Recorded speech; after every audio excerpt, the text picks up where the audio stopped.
Quiero al comenzar compartirles acerca de los hermanos que están enfermos y especialmente de los que se sospecha o tienen coronavirus.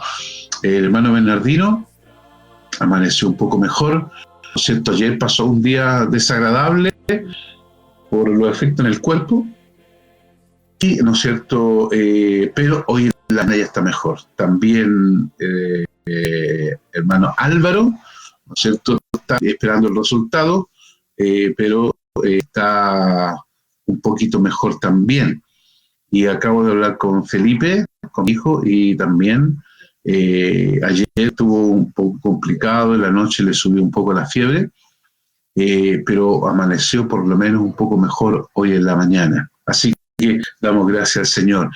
Y también quiero hacer públicamente a todos los hermanos, los cientos de hermanos que en parte del mundo están orando por nuestros hermanos y por Felipe Bernardo, y muchos hermanos en esta mañana también, ya sea en sus cultos en la escuela local, han estado y van a estar orando por ellos y agradecemos a cada uno de ellos. También quiero agradecer a los pastores que me han llamado, ¿no es cierto?, para animarme, para compartir, para conversar un poco, ¿no es cierto?, y animarnos en la fe y la confianza en el Señor. Así que agradezco a cada uno de ellos, como el doctor Oscar, ¿no es cierto?, que tuvo la deferencia también de poderme llamar. Así que agradecemos a todos hermanos que están orando por nuestra iglesia y por nuestra familia. Bien, vamos a orar y vamos a abrir nuestra Biblia en Hebreos capítulo 8. Ahí vamos a retomar nuestra lección de la escuela dominical de esta mañana. Bienvenidos todos los que están sumando a la escuela dominical. Dios les bendiga. Ahí tenemos a Elizabeth, que se ha unido también, y sé que algunos no marcan que están ahí, pero si lo pueden hacer, lo hacen porque eso nos anima también. Vamos a orar. Señor, te damos muchas gracias esta mañana por tener el privilegio de poder aprender de tu palabra. La bendición que ella significa para nosotros es una guía, es una lámpara a nuestros pies. Y te agradecemos por tenerla, Señor, y poder así a través de ella conocerte a ti más y más. Quiero, Señor, rogarte en esta mañana bien por nuestros hermanos que están afectados de su salud, especialmente por el virus. Señor, alrededor del mundo hay muchos hijos tuyos que se han contaminado con este virus. Te rogamos por cada uno de ellos, que tú les fortalezcas, les guardes, les proteja a sus familias también. Te pido por los hermanos de la iglesia que están afectados, Señor, por Álvaro, por Bernardino y también, Señor, por mi hijo Felipe. Gracias porque han amanecido un poco mejor esta mañana y, Señor, confiamos que tú has de seguir el proceso de ayudarle y fortalecerle, Señor. Que le siga guardando, protegiendo a sus familias también, a los más cercanos. Te rogamos por Scarlett para que tú le guardes, le cuides, Señor, ya que está embarazada y necesita, Señor, un mayor cuidado. Rogamos tu bendición sobre ella también. Gracias por cada hermano de la iglesia y quienes nos visitan en esta plataforma para escuchar tu palabra también. Agradecemos todo en el nombre de Cristo, nuestro Salvador. Amén. Muy bien. Vamos a hacer un pequeño resumen, como hacemos en cada clase de la escuela dominical. Estamos viendo y vamos a mencionar, recordar el propósito de esta carta y a quienes están escritos. Esta carta especialmente está escrita, obviamente, a los cristianos hebreos, en su contexto, dentro de su historia, dentro de su trasfondo cultural, histórico, lingüístico. Así que para comprender mejor esta carta, obviamente, hay que ubicarse en ese contexto. Sabemos que el escritor, y nos damos cuenta del avance del estudio, que este escritor era conocedor de todo que era la cultura hebrea, ¿no es cierto?, la religión judía, el conocimiento de la Torá, el conocimiento del Tanaj, que es todo lo que conocemos como Antiguo Testamento, que para ellos obviamente no lo conocen así, pero conocedor en profundidad de aquello. Y conociendo eso es que comienza a mostrar a estos hermanos la superioridad de Yehoshua, el Señor Jesucristo, el Mesías, la superioridad respecto a los ángeles, respecto a Moisés, respecto a Aarón, respecto a lo que es el sumo sacerdocio, e incluso la superioridad, ¿no es cierto?, sobre Melquisedec, o Malquisedec, como se debería decir, la superioridad de él. Y va mostrando, ¿no es cierto?, que él, al no ser humano, es superior al sacerdocio de Moisés, porque el sacerdocio, de Aarón, porque ese es un sacerdocio humano. Y mostrando cómo ese sacerdocio tenía que terminar. Ese era un pacto que Dios hizo, como un pacto levítico, ¿no es cierto? Era un pacto que tenía caducidad. Y para entender un poquito lo que vamos a ir viendo en este capítulo 8, dentro de lo que es el pacto de Dios con Abraham, que es en realidad el único pacto, ¿cierto? El único pacto así, perpetuo, firme, es el de Abraham. Dentro de ese pacto que encontramos en el Antiguo Testamento, o Tanaj, ¿no es cierto?, o más específicamente en la Torá, que es el Pentateuco, encontramos el pacto abrahámico. Dentro de eso surgió este pacto levítico a raíz del pecado de la nación, ¿no es cierto?, que fue libertada de la esclavitud en Egipto, pero ustedes recuerdan que después ellos cayeron en la idolatría, levantaron un becerro de oro cuando estaban frente al monte Sinaí, construyeron y lo adoraron. Dentro de eso, ¿no es cierto?, y entraron prácticamente todos. Muchos murieron, pero, ¿no es cierto?, algunos se arrepintieron. El Señor apartó la tribu de Leví, donde está Aarón, y dijo, bueno, de la familia de Aarón, yo ahora lo que voy a hacer es, cierto, un pacto conocido como pacto levítico, y voy a levantar un sacerdocio. Porque la idea antes era que todo el pueblo fueran sacerdotes, todos. Pero a raíz de este problema que surgió ahí, ¿no es cierto?, Dios levantó la familia de Aarón y sus descendientes como los sacerdotes, y a Aarón como el sumo sacerdote. Y de ahí, ¿no es cierto?, los que decían de Aarón para ser sumo sacerdote de la nación.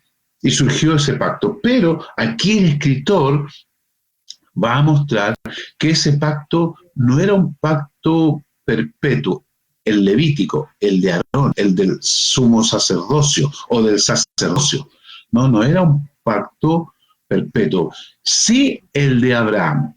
Y eso lo va explicando el escritor aquí, ¿no es cierto?, para mostrar cómo el Señor Jesucristo llega a ser nuestro sumo sacerdote, pero absolutamente superior al de Aarón.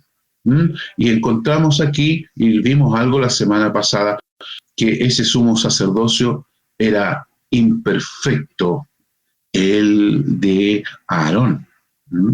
Pero el del Señor Jesucristo llegó a ser, ¿no es cierto?, un sacerdocio perpetuo, perfecto, que era lo que nosotros necesitábamos.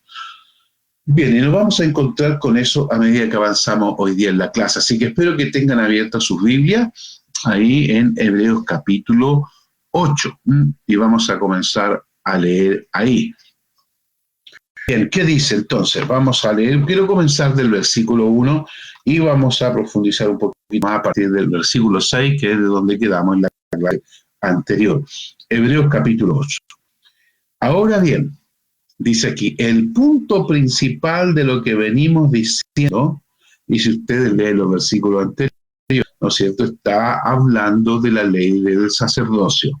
Y eso, perdón, hay que tener aquí mucho cuidado, y lo vamos a tener en la medida que avanzamos en la lección, que cuando habla de ley en este contexto, no es la ley de Moisés, es la ley, ¿no es cierto?, y se refiere a este pacto, la ley del sumo sacerdocio, o el sacerdocio levítico. Y voy a tratar de dar énfasis donde a veces se produce la confusión, por lo cual algunos llegan a decir, bueno, todo eso caducó, ya no existe nada de la ley, y se ha producido una confusión muy, muy grande. Pero vamos a verlo aquí, en la carta de Hebreos. Ahora bien, el punto principal de lo que venimos diciendo es que tenemos tal sumo sacerdote, y está refiriéndose a Yehoshua, el Señor Jesucristo, el cual se sentó en la diestra, ahí, si ustedes se fijan, para los que tengan la interlineal, no dice a la diestra, sino en la diestra del trono de la majestad en las alturas, en los cielos.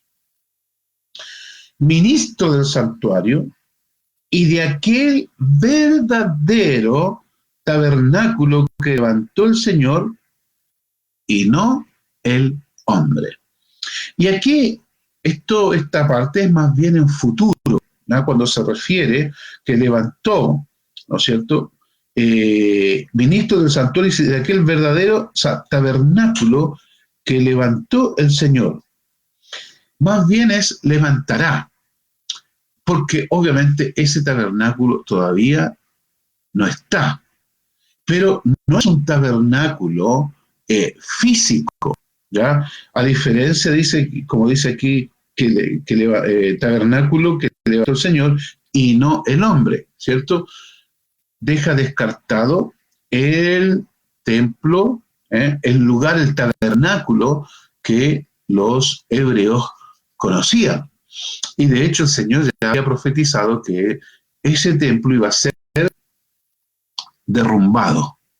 ¿Se recuerdan? Cuando dijo que no iba a quedar piedra sobre piedra. Bueno, eso ocurrió. Eso ocurrió. Ahora, ¿a qué se refiere como tabernáculo? Quiero que vayamos a Apocalipsis.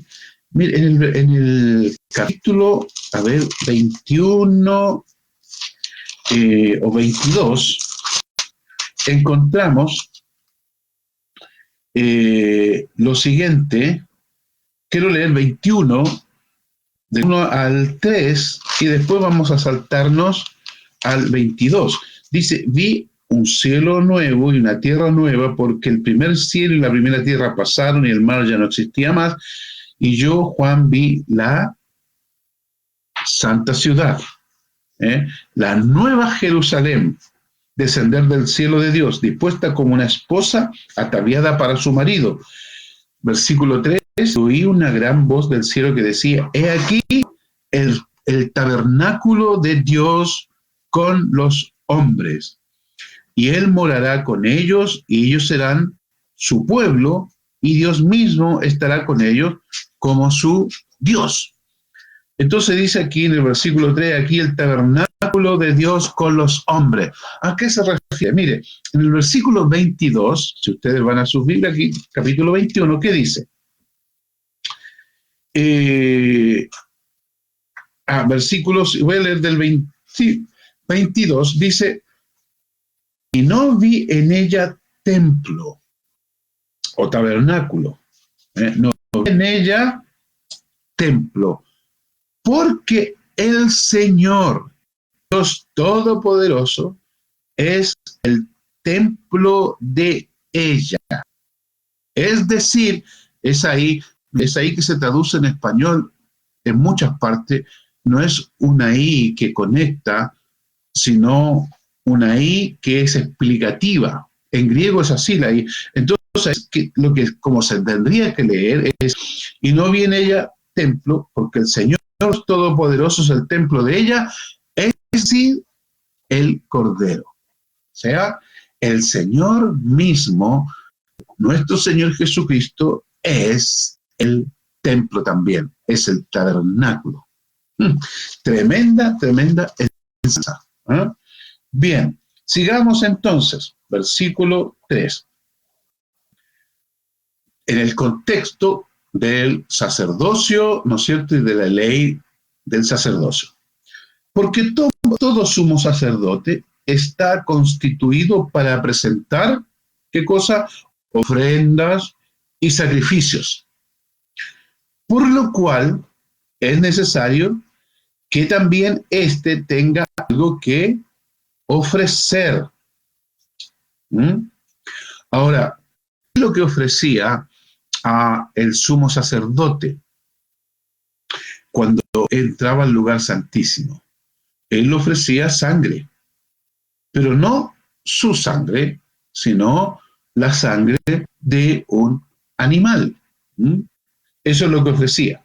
Así que, si estuviese sobre la tierra, versículo 4, ni siquiera sería sacerdote, habiendo aún sacerdotes que presentan las ofrendas según la ley. Esto nos hace ver, ¿no es cierto?, que en el tiempo en que él escribió, el escritor de esta carta, estaba todavía funcionando el templo y los sacrificios. ¿Ya? Entonces, por supuesto, esta carta debemos asegurar que se escribió antes del año 70, porque en el año 70 el emperador Tito ya destruyó el templo, sitió Jerusalén y vino la destrucción del templo. Sigamos, versículo 5, los cuales sirven a lo que es figura y sombra de las cosas celestiales. O sea, todo lo que encontramos ahí y el servicio, todo lo que encontramos en el tabernáculo. Recuerden, teníamos el patio, ¿no?, hasta donde podían entrar los gentiles. Después teníamos el lugar santo, donde ya entraban los sacerdotes solamente. Y teníamos después, en ese tabernáculo, el lugar santísimo, donde entraba el sumo sacerdote, ¿no es cierto?, una vez al año para interceder por todo el pueblo. Así que, pero cada una de esas partes, aquí dice el escritor, es una figura, es una sombra de lo que había de venir. Sigamos. Repito el versículo 5, los cuales sirven a lo que es figura y sombra de las cosas celestiales, como se le advirtió a Moisés cuando iba a erigir el tabernáculo, diciéndole, mira, haz todas las cosas conforme al modelo que se te ha mostrado en el monte. Entonces, aquí lo que nos está diciendo el escritor, Moisés, y eso lo encontramos en Éxodo, por supuesto, Moisés recibió todas las indicaciones de cómo debía construirse el tabernáculo. Y quienes iban a ministrar ahí. Así que, y se le dijo que debía hacerlo de acuerdo al modelo que se le había mostrado. Versículo 6. Pero ahora, tanto mejor, y dice aquí en nuestra Biblia, yo tengo la 60, tanto mejor ministerio, ahí debería decir, tanto mejor sacerdocio, es el suyo. ¿A quién se va a referir ahora? Al Señor Jesucristo. ¿Ok? Pero ahora tanto mejor sacerdocio es el suyo, cuanto es mediador de un mejor pacto. ¿A qué pacto se refiere? ¿No es cierto? Y por eso le dije que quería insistir en esto, porque hay que tener cuidado cuando uno lee aquí, mejor pacto. ¿Abraham? No, al pacto levítico, al del sacerdocio.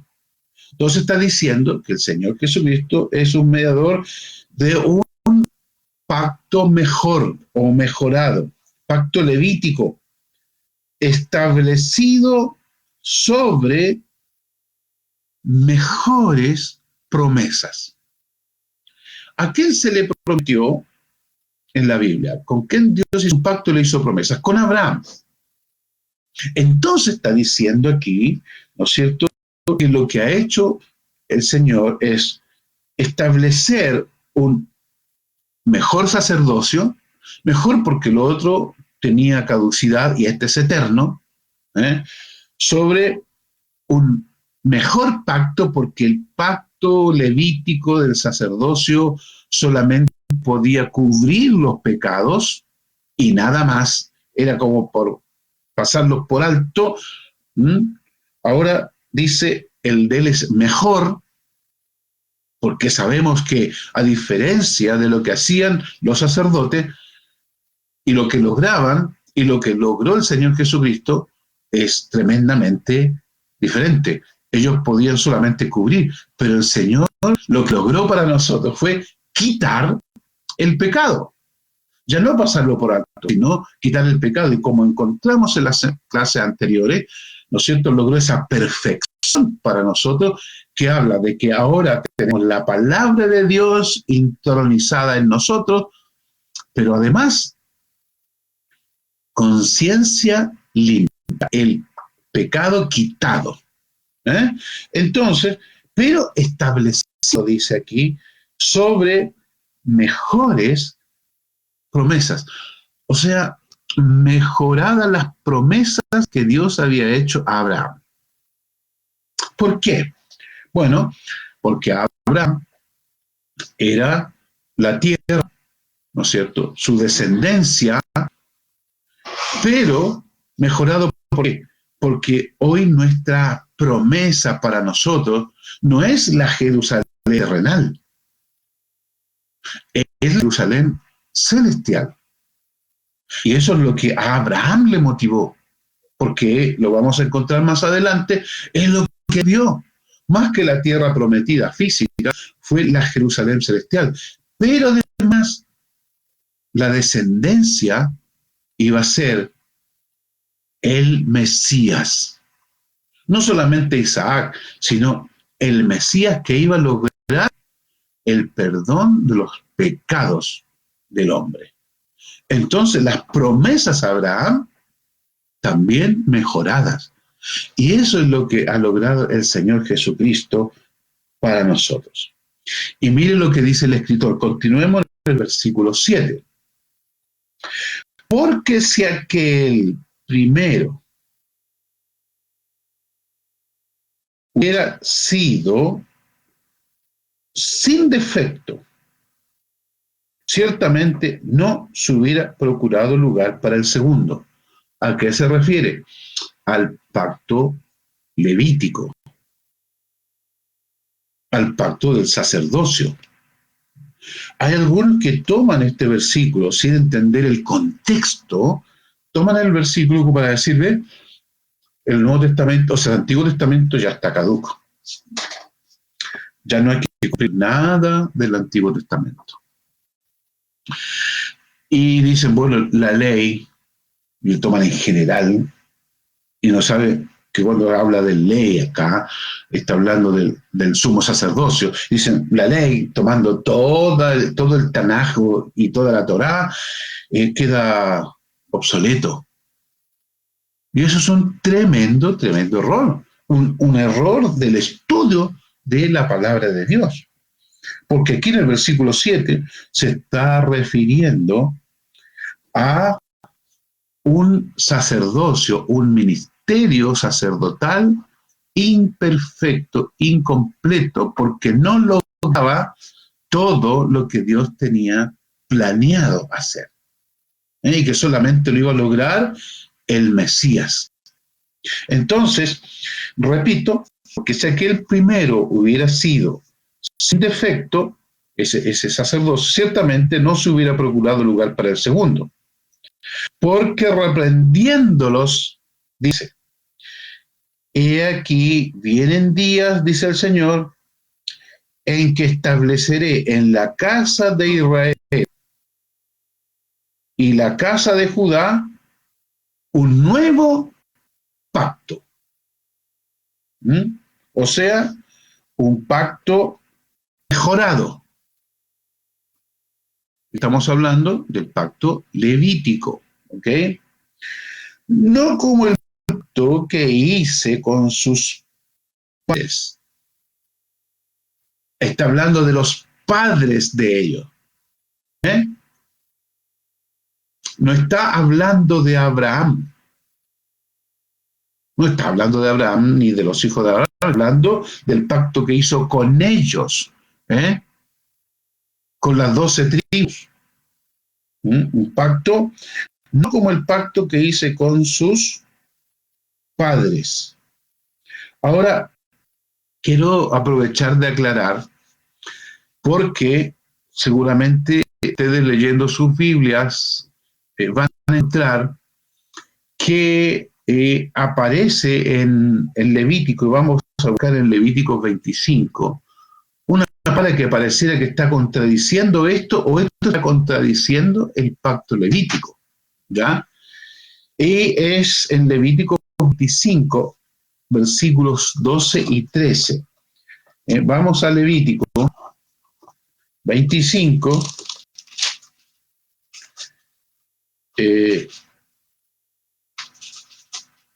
perdón, no sé, voy a buscar aquí.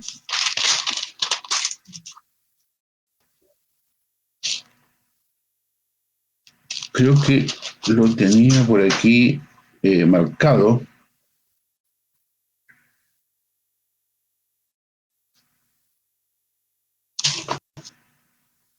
...25... bueno, lo voy a encontrar después. ¿A qué me refiero? ¿Dónde aparece y dice que es un pacto perpetuo el que hizo Dios con el hijo de Aarón? Si no lo encuentro, ahora lo voy a buscar, pero ustedes lo pueden, si alguien lo encuentra, quizás escribí mal el libro.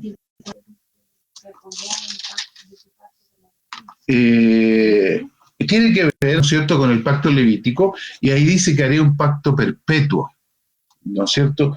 Y ahí hubo un error del traductor, porque la palabra hebrea no significa perpetuo. Es un paréntesis, ya voy a encontrar, y seguramente en la próxima clase, me parece que lo tenía anotado, pero ya lo encontraré donde dice que haría un pacto perpetuo y menciona ahí a un hijo de Aarón. Muy bien, pero lo que quiero decir, ¿no es cierto?, aquí, que versículo 8 lo retomo, porque reprendiéndolos dice, he aquí vienen día, dice el Señor, en que estableceré con la casa de Israel y la casa hará un pacto mejorado, un nuevo pacto. Un pacto mejorado, porque esa es la idea de la palabra en griego. ¿Eh?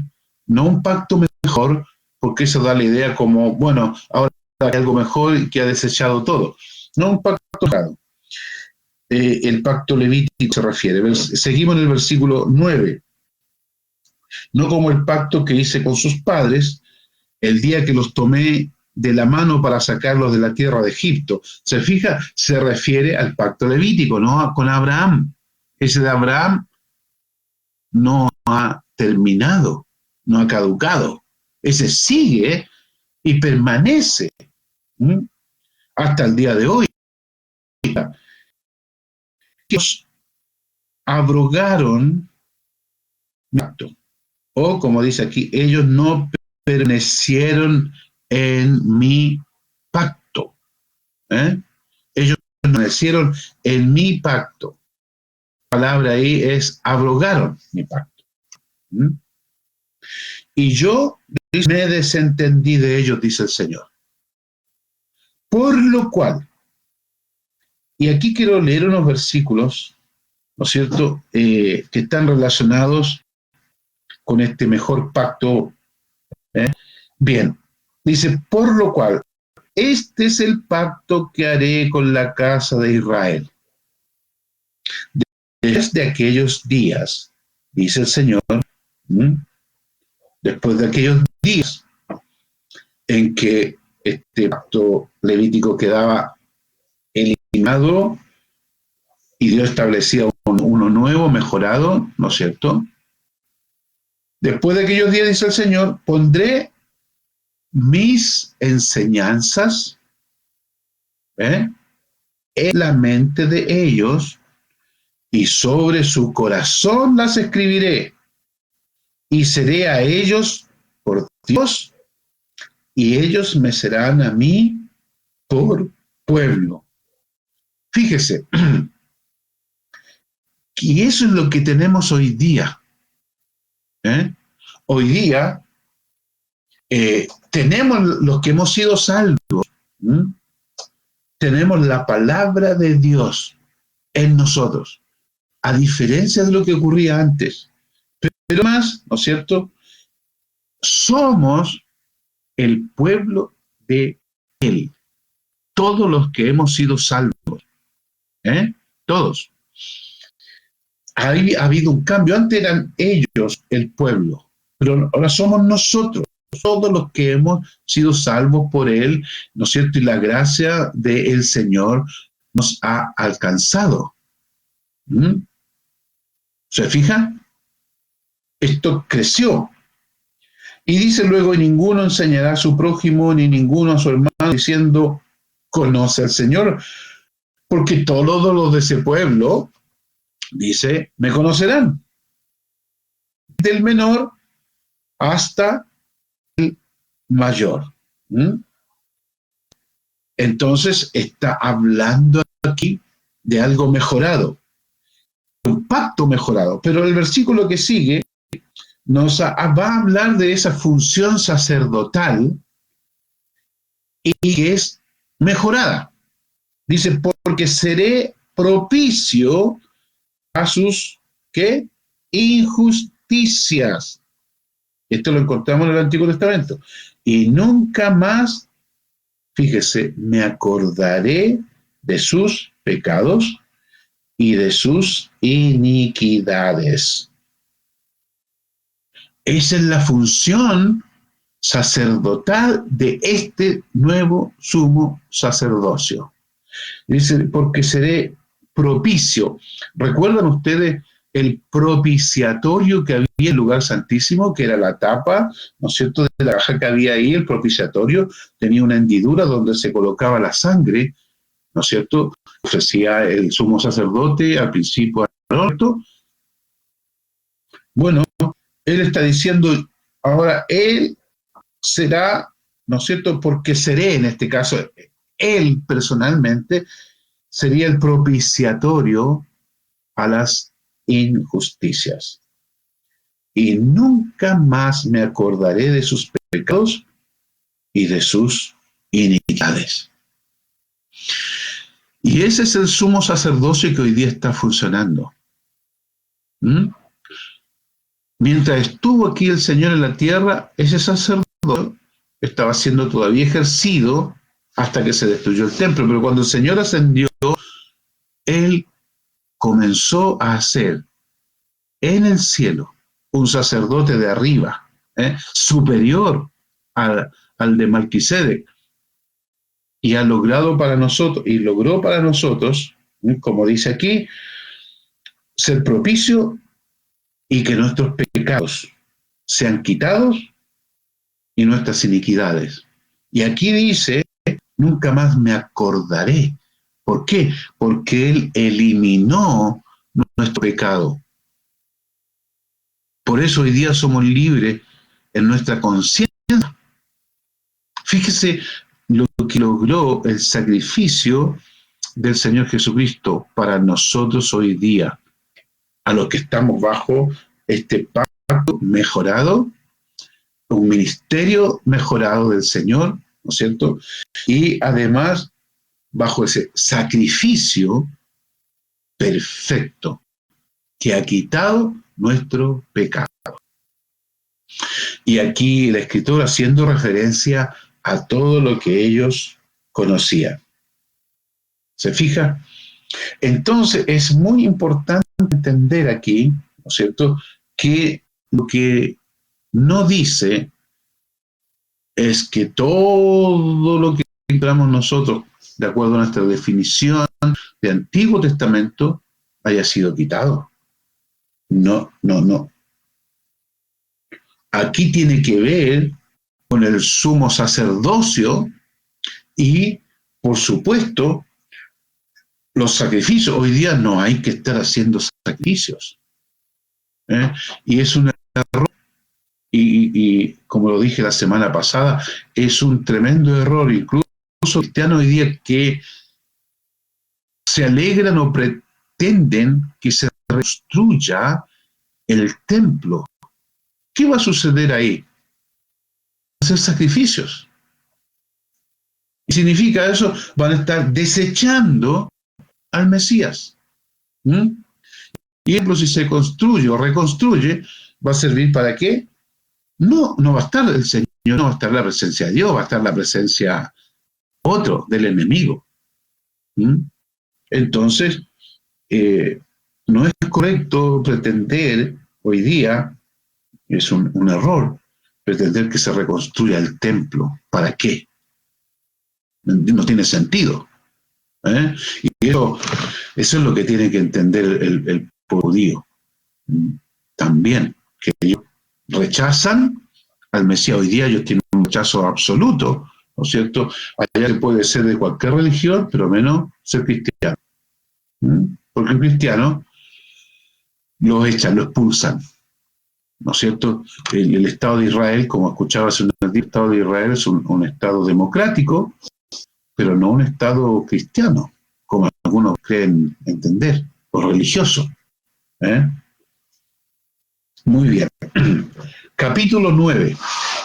Continuemos, ¿no es cierto? Nos queda todavía algo de tiempo y vamos a seguir profundizando un poquito más en la palabra. Ahora bien, aún el primer pacto, el del sacerdocio, ahí anótelo, ahí subraya eso, el del sacerdocio, tenía que ordenanzas de culto y un santuario de este mundo.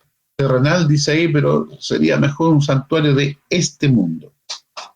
Esa sería una mejor traducción. Porque el tabernáculo estaba dispuesto así. Mire, iba a ser una descripción, ¿no es cierto?, del tabernáculo que les mencioné hace un momento. Dice, versículo 2, porque el tabernáculo estaba dispuesto así. En la primera parte, llamada el lugar santo, más bien dicho, no aparece santo ahí, es un lugar de alta distinción. Bueno, para traducir lugar santo y nosotros entendemos. ¿Qué estaban ahí? La menorá, o el candelabro, la mesa y los panes de la propiciación, ¿cierto?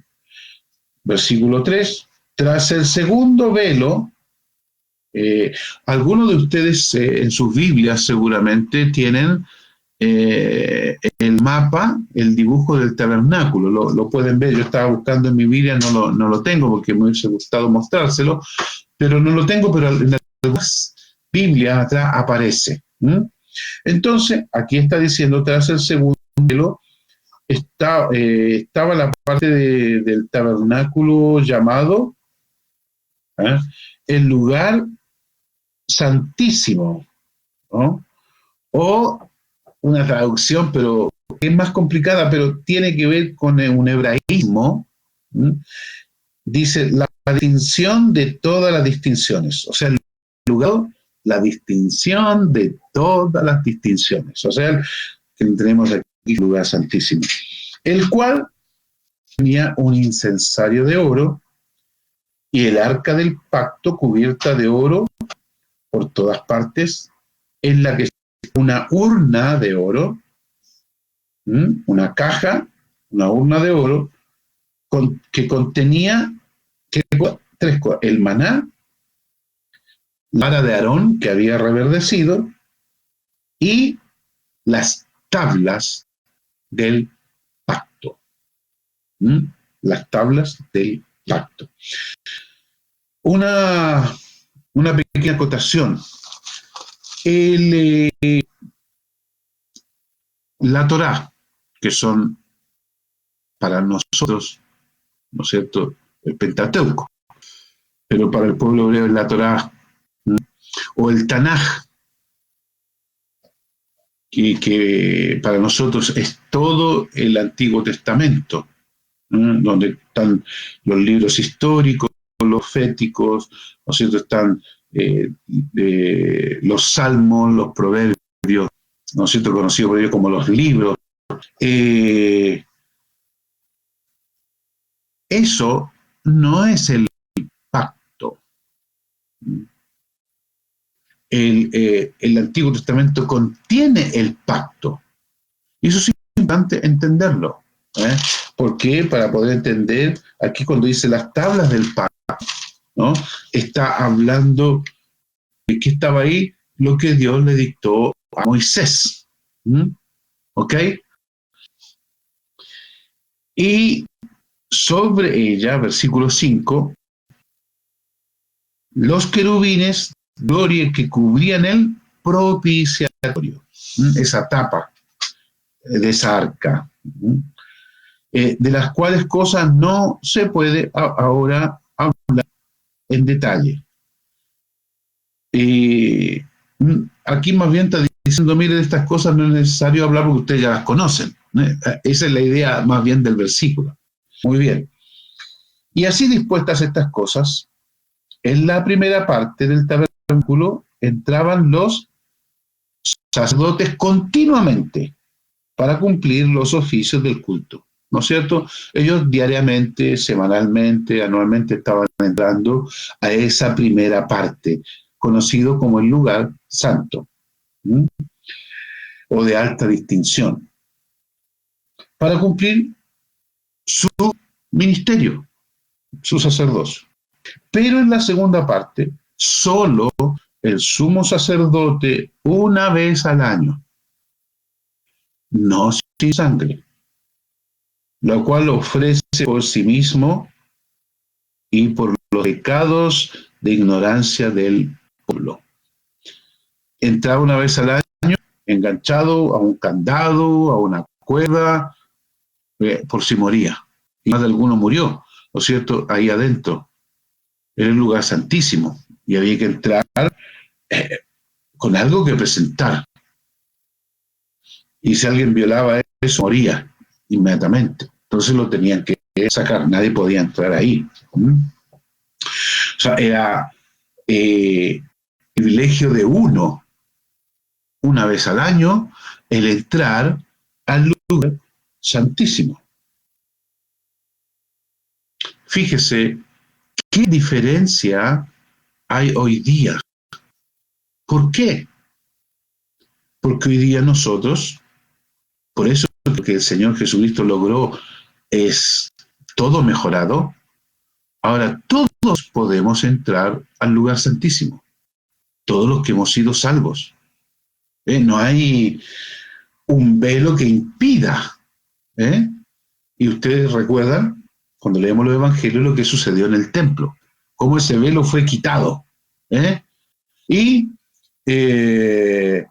hoy día nosotros podemos entrar a ese lugar sin tener que presentar nosotros sacrificios, sino ya fue presentado un sacrificio para siempre por nosotros. ¿De quién? Del Cordero de Dios, del Señor Jesucristo. Ese sacrificio fue presentado. Pero antes, obviamente, no era así. Y seguimos en el versículo 8, donde dice, dando Espíritu Santo o el Santo Espíritu, a entender con esto que aún no se había manifestado el camino al lugar santísimo. ¿Se fija? Entre tanto, la primera parte del tabernáculo estuviese en pie. No había acceso al lugar santísimo. Bueno, ¿qué explica aquí el escritor? Dice, lo cual es símbolo para el tiempo presente, según el cual se presentan ofrendas y sacrificios. ¿Ve? En ese tiempo se estaba todavía presentando, iba a venir algo mejor, ¿no es cierto? Dice aquí, ofrenda y sacrificios que no pueden hacer, ¿qué cosa? Perfecto. ¿Recuerdan la palabra perfecto? ¿Eh? ¿A qué se refería? A quitar el pecado, conciencia limpia, la palabra en nuestra mente y corazón. Entonces, esos sacrificios que presentaban los sacerdotes no podían ser perfectos. ¿En cuanto a qué? A la conciencia. ¿Mm? ¿A quiénes? Al que practica ese culto. Esas personas no estaban libres de conciencia, limpios. Lo logró el Señor Jesucristo para nosotros. Ya que consiste, mire, solamente de qué? De comidas y bebidas, ¿no es cierto? Los sacrificios de diversas abluciones que se refiere a lavamientos, ¿m? Y ordenanzas acerca de la carne impuestas hasta el tiempo de qué? De reformar las cosas. O sea, aquí el escritor ya estaba diciendo que ese pacto, por eso que hay un error en el pasaje que después lo voy a buscar bien, se lo voy a hacer mención, no era un pacto perpetuo, era un pacto que iba a ser reformado, quitado, ¿m? Corrección. ¿M? Y la idea aquí, ¿no es cierto?, de reformar, que es corrección, aquí la palabra más bien significa devolver esto al estado original, lo que era la idea original, o sea, ¿no es cierto?, de que todos pueden entrar al lugar santísimo, porque esa fue la idea original de Dios, que todos podamos tener comunión directa. ¿Mm? Y por el pecado del hombre no se pudo, el sacerdocio de Aarón y el sumo sacerdocio no pudo lograr eso. ¿Mm? Entonces había que corregir eso. Y eso es lo que está diciendo aquí, ¿no es cierto? El versículo 10. Versículo 11. Pero estando ya presente Cristo, mire lo que dice ahora, sumo sacerdote de los bienes venideros,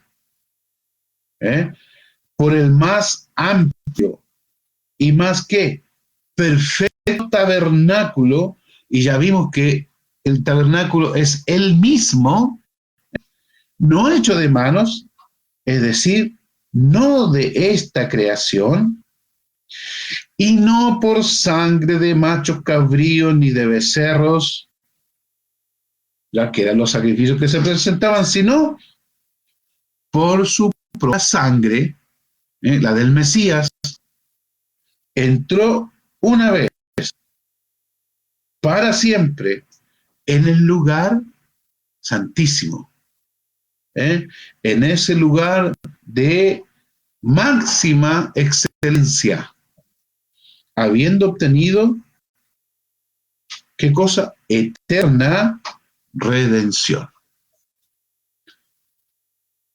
Fíjese lo que logró el Señor Jesucristo como sumo sacerdote, como sacrificio, como corbán para nuestros días. Hermanos, debemos dar gracias a Dios, glorificar al Señor por su misericordia y por lo que hizo por nosotros, sin tener necesidad Él de hacerlo. ¿Qué necesidad tenía de nosotros?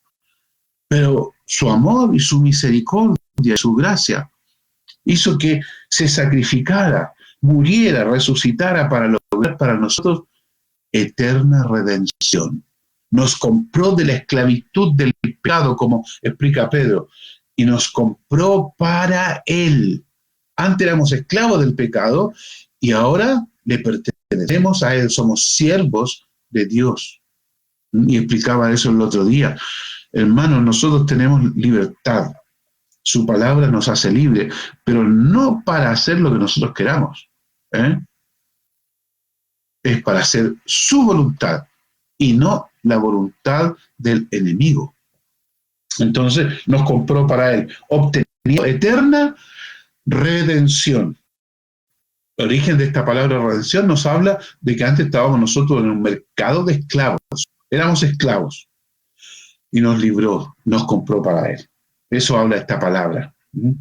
Porque, versículo ahora 13, porque si la sangre de los toros y de los machos cabríos y las cenizas de la becerra, bueno, todos esos sacrificios que se hacían, rociadas a los inmundos, santificaban para la purificación de la carne, cuánto más la sangre de Yehoshua Hamashiach, del Señor Jesucristo, el cual mediante el Espíritu Eterno se ofreció a sí mismo sin mancha a Dios. Dice, ¿cuánto más? Dice, limpiará nuestras ¿qué? Conciencias. Los pecados de los becerros y la ceniza del becerra y la sangre que se esparcía no podían limpiar las conciencias, pero sí el sacrificio de conciencia de obras muertas para que sirváis al Dios vivo. Es una pregunta, obviamente sabemos la respuesta. Entonces, nosotros hemos sido libres de tener que hacer esas obras que nos servían, porque no servían y el Señor hizo lo que servía. Ahora, ¿nosotros tenemos que hacer obras? Sí, pero no para salvación, sino como fruto o como muestra de que hemos sido salvos. Y no son cualquier obras. Por eso Pablo en la carta a los hermanos de Éfeso, es decir, le dice a ellos las obras que Dios preparó de antemano, capítulo 2, versículo 10, las obras que Dios preparó de antemano para que anduviésemos en ella. Y yo quiero hacer aquí una reflexión a todos, porque yo como pastor me doy cuenta por años de que la gente a veces piensa de su propia manera cuáles son las obras o las cosas buenas que tienen que hacer, o piensan, lo que estoy haciendo es bueno. No, lo que hay que hacer es examinar en la palabra de Dios si lo que yo estoy haciendo es de acuerdo a la palabra de Dios, a las obras que Él preparó de antemano. Las obras por las cuales tenemos que andar ya están preparadas, no las tenemos que inventar nosotros. Lo que tenemos que hacer es ir a la palabra de Dios y saber qué es lo que nosotros debemos hacer. E investigar y aprender y preguntar a la Biblia y a los maestros, bueno, ¿cuáles son esas obras que Dios ya preparó de antemano? Porque es lo más probable que las obras que nos inventemos estén en contra de la palabra de Dios. No sean de acuerdo a la palabra de Dios. Tenemos que ir a la palabra. Muy bien, versículo 15. Así que, por eso, porque ya hizo, es mediador de un pacto mejorado. ¿Cuál? ¿Qué pacto? ¿El de Abraham? No. Lo que conocen algunos como, o conocemos como el pacto antiguo o el Antiguo Testamento. No. El pacto levítico. Márquelo ahí. Para que interviniendo muerte para la remisión de las transgresiones que había bajo el primer pacto, los llamados reciban la promesa de ¿qué? De la herencia eterna. O sea, la Jerusalén celestial. Porque donde hay testamento, versículo 16, es necesario que intervenga muerte del testador. Porque el testamento con la muerte se confirma, pues no es válido entre tanto que el testador vive, y eso obviamente lo entendemos. De donde aún el primer pacto fue instituido sin sangre. ¡Wow! Porque habiendo anunciado Moisés todos los mandamientos de la Torá a todo el pueblo, tomó la sangre de los becerros y de los machos cabríos con agua, lana roja, ¿no es cierto?, hisopo, y roció el mismo libro y también a todo el pueblo, diciendo: esta es la sangre del pacto que Dios os ha mandado, pacto levítico. Y además de esto, roció también con la sangre el tabernáculo y todos los vasos del ministerio. Y casi todo es purificado según la ley con sangre, y sin derramamiento de sangre no se hace remisión. ¿Sí? Por eso que la sangre del Señor Jesucristo logró y hace que sea un mejor pacto, logró la remisión de nuestros pecados. Lo de los machos, de los que se hacían antes, ¿no es cierto?, de los machos cabríos, de las cenizas de la becerra, como dice en el versículo 13, esos no podían lograr quitar el pecado ni lograr una conciencia limpia en el ser humano. Pero el Señor Jesucristo sí. Muy bien, quedamos en el versículo 22 del capítulo 9. Hemos avanzado una buena porción, ¿no es cierto?, y vienen versículos extraordinarios y cosas que tenemos que reafirmar aquí, que nos van a ayudar muchísimo para comprender los versículos que van a continuar en los próximos capítulos interesantísimos como el 10, el 11, el 12. Así es que la invitación a que sigan asistiendo a la escuela dominical. Recuerde, Biblia, cuaderno y lápiz. Espero que así hayan estado esta mañana, ¿no es cierto?, para estudiar aquí la palabra del Señor. Muy bien.